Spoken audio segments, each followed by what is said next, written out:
We live in a world where pen and paper is becoming increasingly archaic, and the majority of us now run successful businesses from telephones and computers, with much of our data being stored in the cloud. Technology has infiltrated every aspect our business lives for the simple reason that productivity equates to profit, and the internet more often than not serves our everyday needs quickly and efficiently. A recent survey commissioned by short-term loan provider Satsuma has revealed that over 80% of millennials, 18 to 34-year-olds, surveyed, are taking for granted that the businesses they interact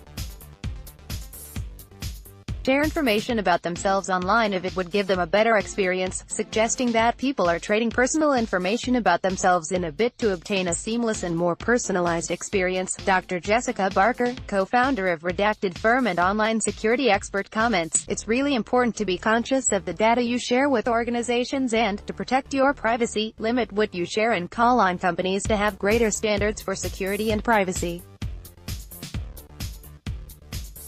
Even companies which we would assume to take privacy seriously have been found to be lacking. For example, in recent news that Tinder's lack of encryption allows others to see your photos, sexual preferences, swipes and matches.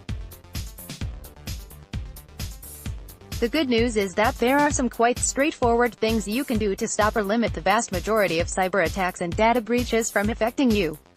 Change your password if you think someone's got hold of it.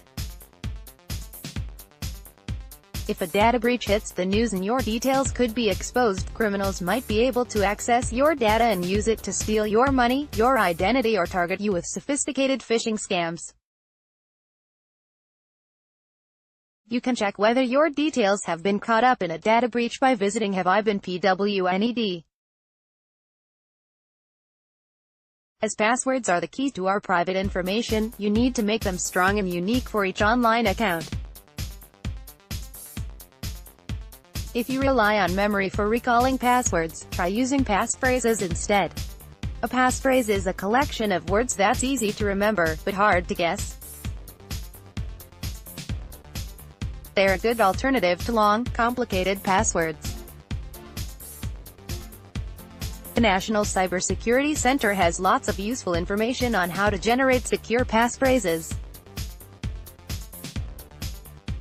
Research suggests we all have more passwords than we are able to remember, so password managers can be a handy solution.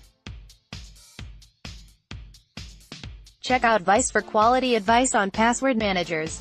When we lock our doors at night, we usually rely on more than one lock. We should apply the same idea to our online accounts. Use two-factor authentication wherever it's available. Most major sites offer 2FA. Two-factor authentication adds an extra layer of security to your accounts and makes them much harder for attackers to crack. You're also likely to be notified if someone hacks your password. If your phone pings with a 2FA code and you haven't requested one, you'll know someone else has. Check out Turn On 2FA for guidance on what 2FA is and how to set it up.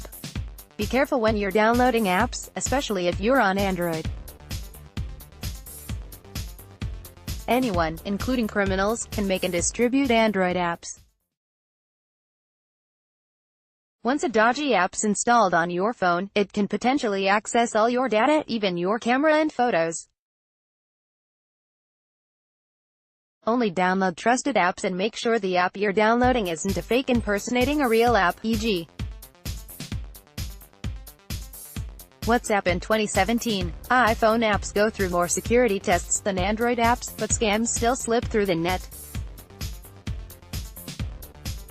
Whatever device you use, it's worth taking the time to check out an app before you install it. One of the main ways criminals steal information or money online is by manipulating people rather than technology. It's a practice known as social engineering, with many different scams, including phishing emails and fake technical support. If you've been targeted, you should contact the police straight away, as they take these matters very seriously. You can read more about different social engineering techniques and the steps you can take to protect yourself in this useful download from the National Cybersecurity Center. Finally, always be conscious of the data you share with organizations. To help protect your privacy, limit what you share and call on companies to improve their security and privacy standards. The recent news about privacy in tech companies highlights organizations we'd assume take their privacy seriously, but have actually been found lacking. This shows security should not be taken for granted, even in companies that should be baking it in from the start. Cyber attacks and data breaches are not going away. Security specialists are constantly playing cat and mouse with cyber criminals to limit the number of attacks and the harm they cause. While this might sound like bad news, the upshot is that the steps above will help keep you protected. For more advice on what you can do, check out these top tips here. The other good news is that there are increasing opportunities to work in cybersecurity, which is an exciting and rewarding career. It covers everything from technical research to working with people, from sales and marketing to journalism and many other roles.